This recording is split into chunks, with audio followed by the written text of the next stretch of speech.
الله أكبر الله أكبر الله أكبر الله أكبر الله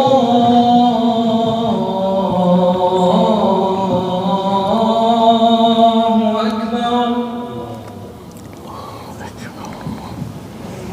أشهد أن لا إله إلا الله أشهد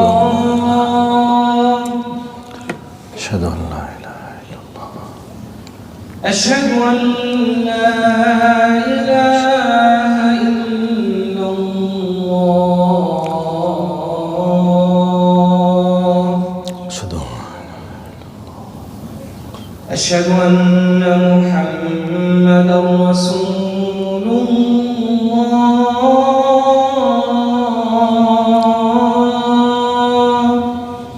أشهد أن محمدا رسول الله أشهد أن محمدا رسول الله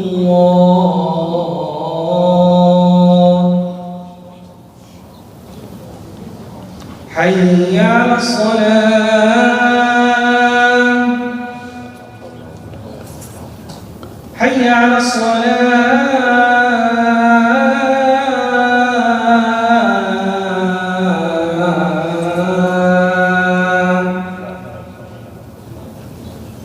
حي على الفلاح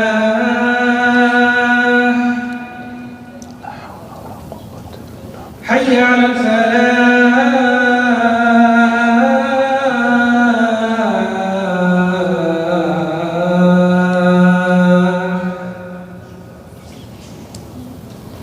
الله أكبر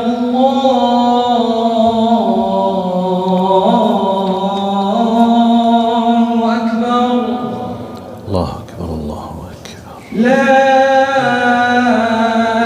إله إلا الله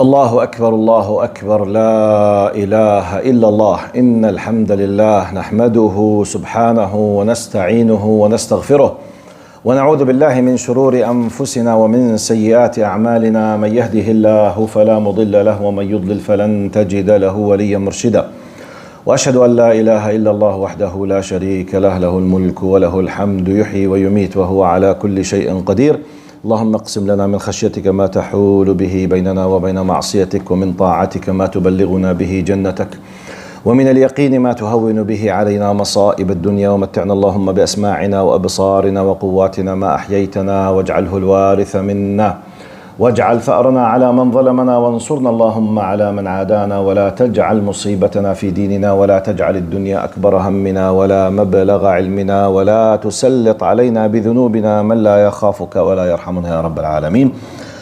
أعوذ بالله السميع العليم من الشيطان الرجيم. بسم الله الرحمن الرحيم. يا أيها الناس اتقوا ربكم إن زلزلة الساعة شيء عظيم يوم ترونها تذهل كل مرضعة عما أرضعت وتضع كل ذات حمل حملها وترى الناس سكارى وما هم بسكارى ولكن عذاب الله شديد. وأصلي وأسلم على المبعوث رحمة للعالمين سيدنا محمد بن عبد الله وعلى آله وصحبه ومن والاه وعنا معهم إلى يوم الدين. أما بعد. In the name of Allah subhanahu wa ta'ala, the most compassionate, the most merciful, all praise and thanks are due to Him, and peace and blessings be upon His beloved Prophet Muhammad sallallahu alayhi wa sallam. He who is guided by the will of Allah, no one can misguide him, and he who is misguided, no one can guide him except Allah subhanahu wa ta'ala. I do bear witness that there is no God but Allah, and Muhammad is His messenger. Assalamu alaikum, respected brothers and sisters. Are we appreciating what we have? This is the title of my khutbah. Are we really appreciating what actually we have? Let's see, sometimes, subhanallah, one of the most difficult things that the khatib faces always is, what is the topic that he should be tackling or handling? Because tens of possibilities. A few days ago, I was traveling in the GTA for one of the cities. So I met one of the brothers. As a reaction to my khutbah there in this city, he told me this story. Directly, he is an eyewitness, and the person is someone that he knows personally. Now I want you just to go on a journey. I will be quoting and narrating exactly what he told me. Then I will come to what I need from the lessons, wisdom behind, messages that can be taken from this real story. Now, this man tells me that he knows a young guy, 20 plus, no more than 27 years, professional. He works a good job, a good salary. He has a car, a wife, and a kid. Out of a sudden, he started facing some kind of troubles. For whatever reason, I did not know the details. His wife decided to leave him and to take the kid and to use some kind of all legal power against him, and he was completely detached from his family. He started sleeping in his car, which means no home, no house, no family, no wife, no kid, which, by the way, it's not something very strange in the West. I mean, it could happen at any time. Okay, now it seems that this man, he lacks or he does not have an extended family.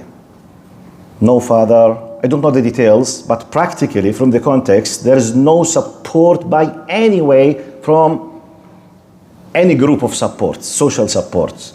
No father, no mother, no brother, no sister, no genuine, real, honest brothers. So he started developing a very, very difficult feelings to a degree. Now you will be astonished. He decided to end his life. Now, the person who's speaking with me, he knows him in person. He works with him. So he saw him once saying that I decided, he was planning, thinking, I decided to do, and he used the following terminology. It was strange for me, even for the speaker who was telling me, it was a strange terminology. As I think he said assistant suicide, something like that. Then I learned, I said, what does this terminology mean? I understood, if I'm quoting well, that by law, because we know something called the euthanasia, al-qatl al-rahim, when someone is in a very severe medical condition and he's facing a lot of difficulties, they gave him the right to take a decision to end his life. This is something else. This is basically, you might be 25, for whatever reason, you decided that there is no value for your life. You want to end your life. I did not know that. This is by law. This is what he's telling me now. So I'm listening, I'm quoting. He said, even the speaker, he said, are you serious? He said, yes, by law, I have this right, and I decided to do it, and I went there, I filled an application, consent, and this must be done under certain circumstances, at least 2 doctors, they must observe this, and he decided to go through this. Now, the one who tells me, he said, I did not take it seriously. I thought he's just, sometimes out of whatever emotional status, any one of us could be saying anything. So the one who speaks with me did not think that that man is thinking seriously to do it. He came one day, he said, where is that person? They work together. They said, actually, today is the day of, that he will apply that. What? Are you serious? Yes. He said, I went immediately to his, because he was not replying anything on the phone. He went to his page, Facebook. He was writing, in 14 hours, in 12 hours, I'm living this life. I hope everything will go well. Then the last post it was, and I think after that he stopped responding or deactivated. I don't know what he did. He just say a very deep emotional word. And he said something like, because he was telling me, in Arabic, I'm just translating the concept that I received. He said he was starting something like, please, I hope everyone will forgive me. Please don't leave your close, people to you. Please express your emotions. Take care of the beloved ones. Something like, when someone is about to leave the life, these things will be really of big significance for him. So he wrote some words that I'm leaving. I hope everyone will forgive me. And he stopped responding to anything. Now, it was like 9 a.m. where he will start receiving this, whatever it is, to end up his life. Then he disappeared. No response, nothing. Everyone was expecting just to know later on by any way that everything is finished. Now about 7 hours later, Habibi, can you take him, just remove him from Jazakallah khair. Thank you.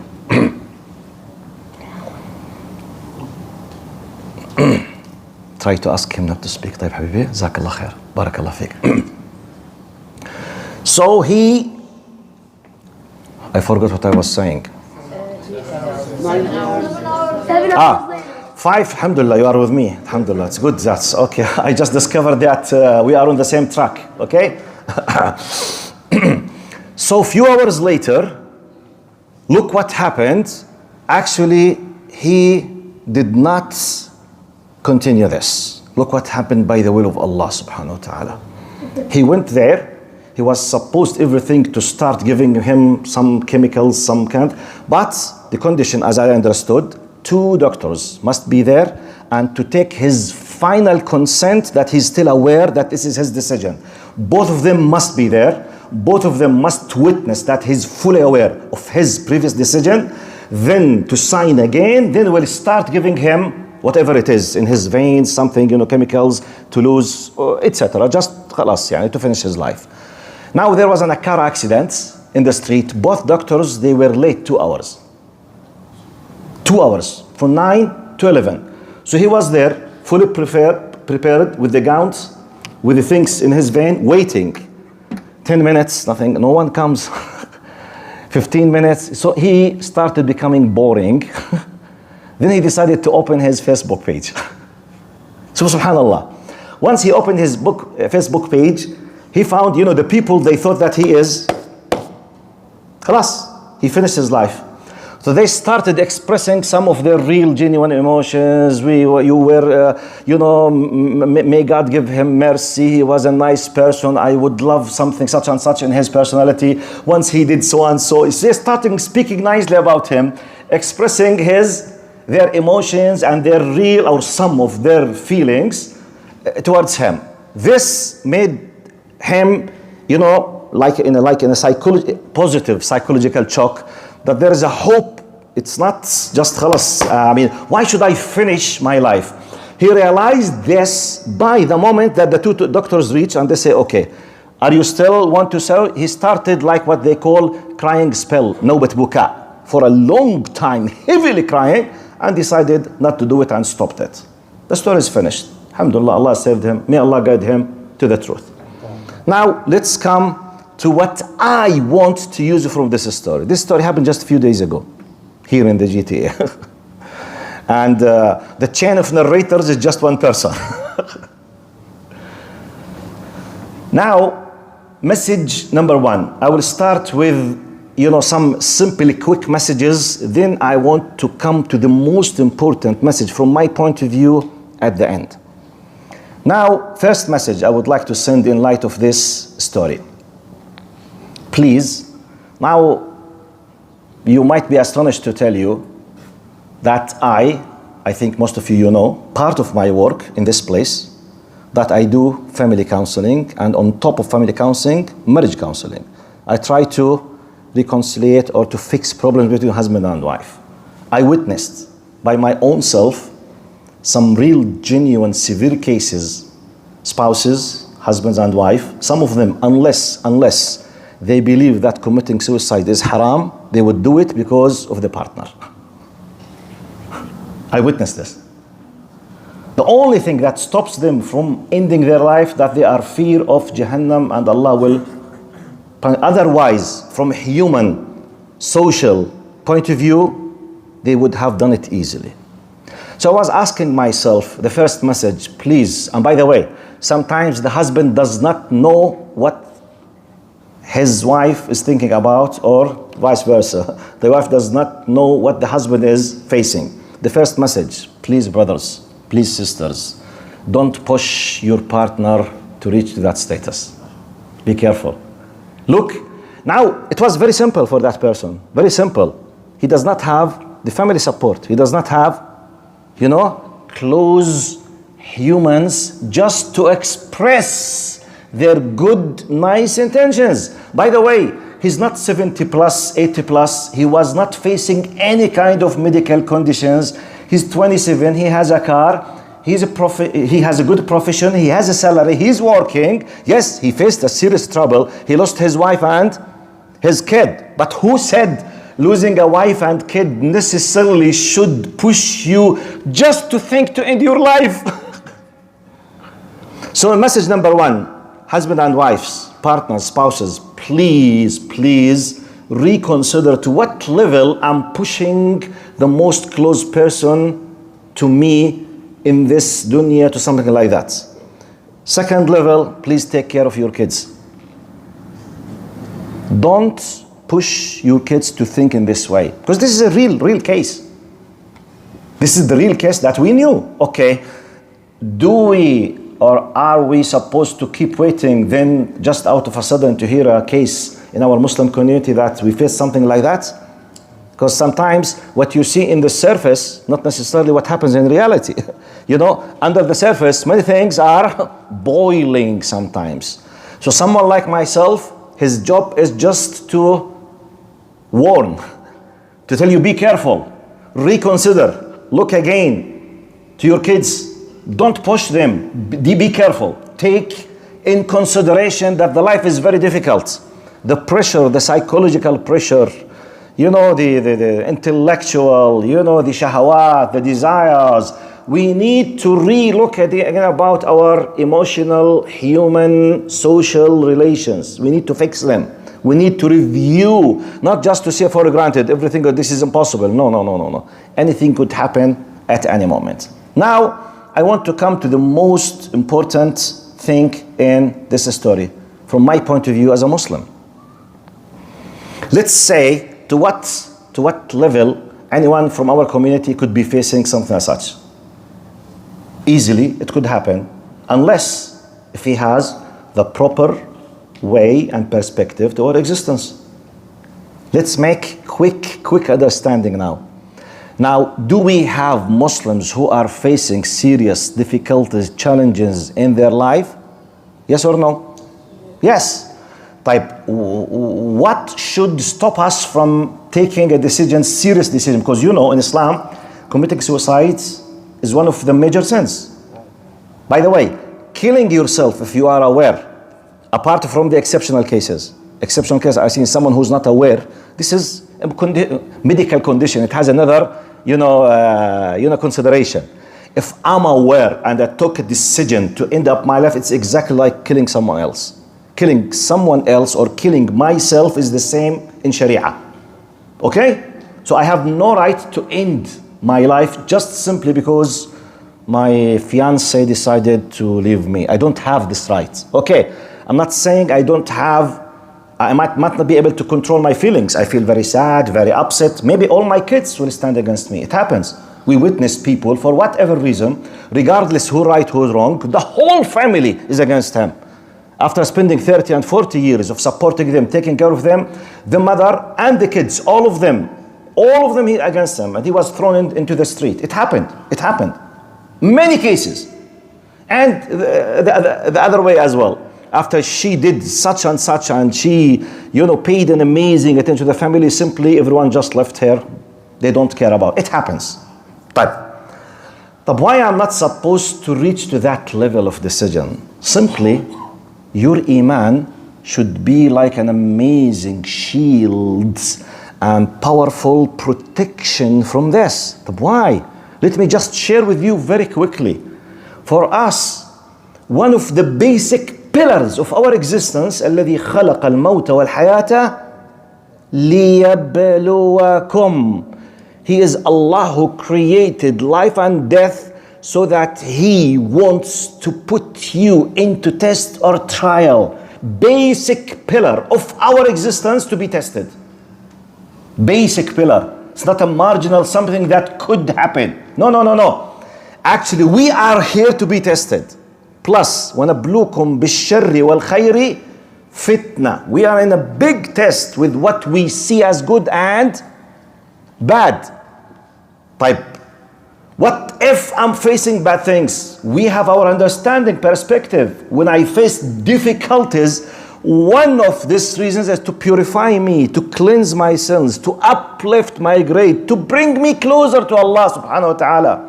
Maybe I'm not paying the sadaqah or the zakah. Maybe I'm arrogant. Maybe I'm using my muscle power against the people on the street. Maybe I'm using my connection against weak people. Maybe I don't care about cheating, lying, whatever. I'm doing a lot of things. A disaster from my point of view, or a difficulty, or a challenge, or a problem, or a disease, or an illness, sickness, a problem, backbiting, someone that betrays me, my partner, whatever. All of these things basically could be used by Allah subhanahu wa ta'ala to give me like a wake-up call. I'm like a drunk who's not paying attention. I'm using my power, my money, my status, my connections to do dhulm, to do injustice. So this, whatever you want to call it, disaster, challenge, problem, whatever, okay, will come like a wake-up call. Exactly, wake-up call. Hey, be careful. Hey, know your place. Be careful. Maybe I'm one of the most disrespecting people to his parents. Maybe I'm just screaming in the face of my mother on a daily basis for any reason, silly reason. So I'm committing a major sin. This problem, losing my job, being kicked out, accused of false accusations, which could kill me psychologically, it's a wake-up call. But what if I'm not doing anything bad? And it happened. I'm just giving you possible explanations. Simply not to be stuck with this life. Prepare yourself for the akhirah. لا تأسى, which means don't have this kind of grief. No problem. How do I conclude this? Prophet Muhammad ﷺ, when he was kicked out of At-Ta'if, literally he was bleeding. They stoned him. You know, Prophet Muhammad ﷺ, the best of the creation. They stoned him and he was bleeding. Can you imagine now physically, your body is bleeding out of the injury because you've been stoned. Okay, on the base of injustice, on the base of hatred. And his big thing was in his dua, إِن لَمْ يَكُنْ بِكَ غَضَبٌ عَلَيَّ فَلَا أُبَالِي. He was not directing, this is a message for us. Okay, I'm facing a trouble. I'm bleeding. I'm injured. There is a physical pain that could control completely my body and my thinking. Yet, I'm not directing now. He's our role model, sallallahu alaihi wasallam. Not directing my, Ya Allah, take revenge from them, Ya Allah. They deserve, by the way, if he made. By the way, if Prophet Muhammad said, Oh Allah, take revenge, oh Allah, such as us, he's not doing haram or bad, by the way. It's his simple right, and they deserve it.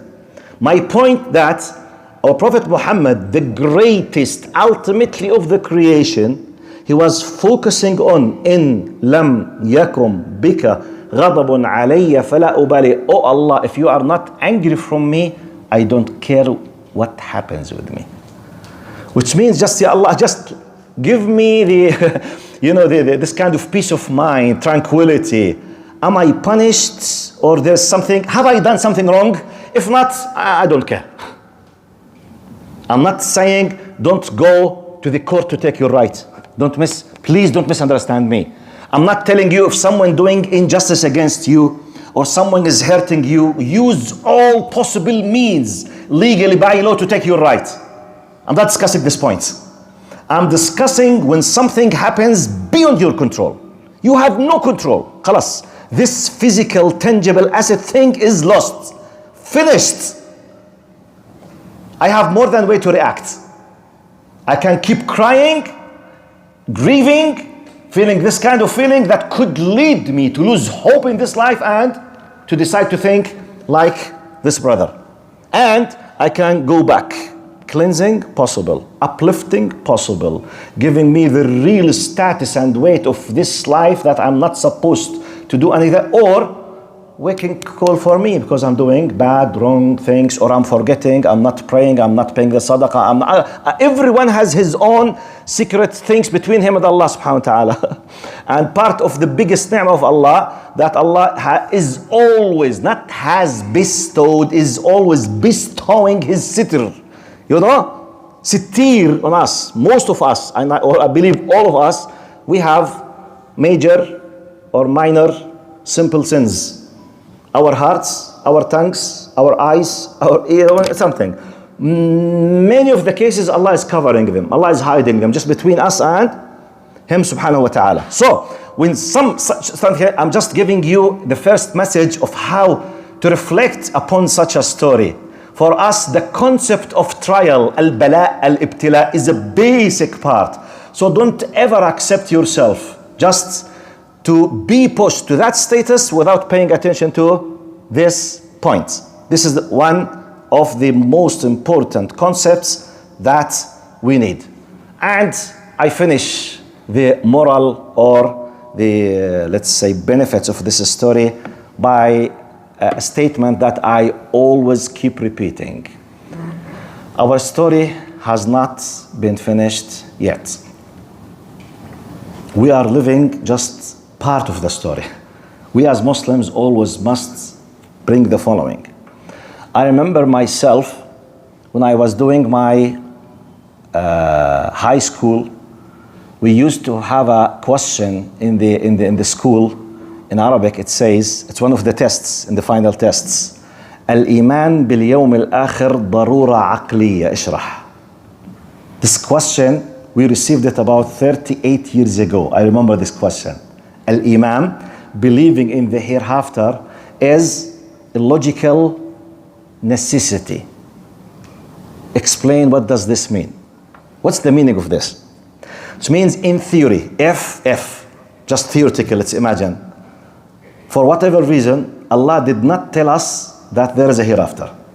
But He told us about His existence and gave us an idea about His attributes and about the angels, the prophets, the messengers, the qada' qadar, and simply He ignored any information about the hereafter.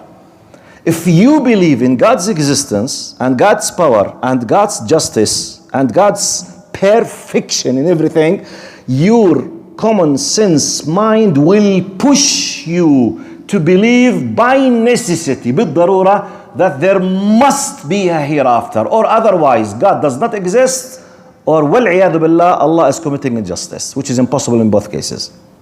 So your mind will push you logically that there must be a hereafter, because the full design of this dunya is not complete.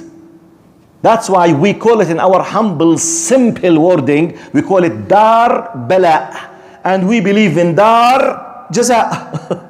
the completion of the story there. So therefore, respected brothers and sisters, whenever you find a difficulty, a disaster, whether you have participated in or not, whether it happened by your knowledge or not, whether you have a partial control or not, regardless, you are facing a difficulty.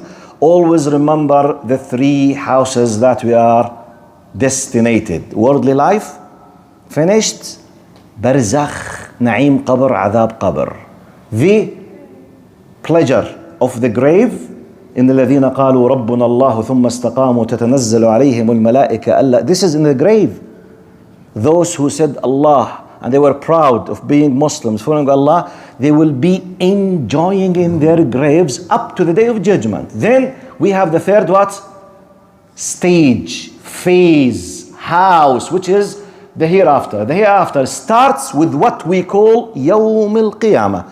And it starts with resurrection, congregation, bath, nushur, and accountability. Then we will end up, after the accountability, in this day's 50,000 years, it will end up either or. So if we share this faith, and I believe that yes, all of us we share this, I'm just reminding, whenever you face a difficulty, remember this. I'm just a traveler.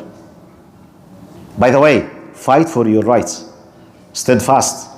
But don't lose hope. Don't ever think to end your life. Don't ever think to lose hope, because simply whatever you are facing is nothing compared with what we will be facing. This is the mindset that every believer in Islam should be holding 24/7 to be protected with a, what in my words, divine protecting insurance. Whatever happens, immediately it works, to protect you. You have ups and downs, but it's nearly very difficult to take this decision. As Allah subhanahu wa ta'ala yarhamana. يحفظنا. أقول قولي هذا واستغفر الله لي ولكم فيا فوز المستغفرين. استغفر الله.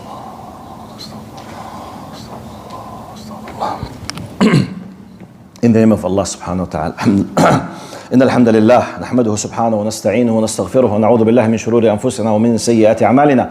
من يهده الله فلا مضل له ومن يضلل فلن تجد له وليا مرشدا وأشهد أن لا إله إلا الله وحده لا شريك له له الملك وله الحمد يحيي ويميت وهو على كل شيء قدير. Quick message to pay your attention to the importance of what I'm doing now. Some brothers might think, Ya Sheikh, we have big troubles, political troubles around the world, we have a disaster, please address these things. I mean, we know it, we know these things. I said, brother, what I'm talking about is exactly like protecting our immune system. It's like the vaccine. Normally, people of logic, they have a good immune system 24/7 because they don't know when the virus will attack. I mean, you don't go and have healthy style of life after being infected with the virus. People of logic do what? They lead a style of life based on healthy food, sports, good sleep. When the problem comes, whatever it is, small, severe, difficult virus, you will be suffering in a very minor. But if you left your life simply when it comes, Allah bihillah ya Sheikh, which means no healthy food. As an example, I'm making an analogy now. No healthy food, no good sleep, addiction to the electrical devices, okay? No sleep, no sports, all the time just the carbs, full of sugar, take nothing at all. When a simple virus comes to my body, I could spend 6 months in the hospital because no immune system. I'm not immune, I'm not protected, I'm not prepared. So therefore, what I'm doing now, I'm speaking about faith, aqidah, intellectual. You need to be ready to know what is your status. And Allah is not punishing you necessarily. And Allah loves you, but you need to understand the relation between you and this Lord, Allah subhanahu wa ta'ala. There is a law. If I'm not aware of it, when the disaster comes, I will not be having this kind of good sense to think properly. But I need to be prepared. When the musibah or the disaster comes, immediately my system will work. وَلِلَّهِ الْمَثَلُ الْأَعْلَى, because I'm prepared. That's why immediately الذين إذا أصابتهم مصيبة قالوا إن لله وإنا إليه راجعون. Do you think that my reaction when they say Assalamu alaikum, for example, you have lost such and such of your family, عظم الله أجركم, this reaction, you should have been thinking about this 1 million times in your life. It's not the first time. Because every time you pray, you'll make dua. اللهم نعوذ بك من عذاب القبر وفتنة القبر. اللهم نسألك الجنة. Oh Allah, let my father and my mother and my brother and my sister and my father and my wife, my daughter to be with the Jannah. So I'm mentioning, protect us from عذاب القبر. I'm already mentioning عذاب القبر 10 times a day. I'm already mentioning death 100 times a day. I'm preparing myself. So when they tell me, okay, it is a disaster, but I have an immune system, I will not go say, Ya Allah, why me? Ya Allah. No. Alhamdulillah. I will cry, yes. Prophet Muhammad sallallahu alaihi wasallam cried. سيدنا العين لا تدمع وإن القلب لا يحزن وإن على فراقك يا إبراهيم ولمحزونون. We have this kind of normal human reaction of grief or sorrow. ولكن لا نقول إلا لك ولا نقول ما يرضي ربنا. We say nothing but what satisfies Allah subhanahu wa ta'ala. إن لله وإنا إليه راجعون. To Allah we belong and to Him we will return back. So let's do our best to prepare ourselves how to deal with big challenges, disasters, difficulties by the will of Allah subhanahu wa ta'ala. اللهم ارحمنا فوق الأرض وتحت الأرض ويوم العرض عليك يا كريم. اللهم إنا عبيدك أبناء عبيدك أبناء إمائك نواصينا بيدك ماض فينا حكمك عدل فينا قضاؤك نسألك بكل اسم هو لك سميت به نفسك أو أنزلته في كتابك أو علمته أحدا من خلقك أو استأثرت به في علم الغيب عندك أن تجعل القرآن العظيم ربيع قلوبنا وجلاء أحزاننا وذهاب همومنا وغمومنا يا رب العالمين. إن الله يأمر بالعدل والإحسان وإيتاء ذي القربى وينهى عن الفحشاء والمنكر والبغي يعظكم لعلكم تذكرون. وأقم الصلاة. شيخ سعد تصلي فينا إن شاء الله.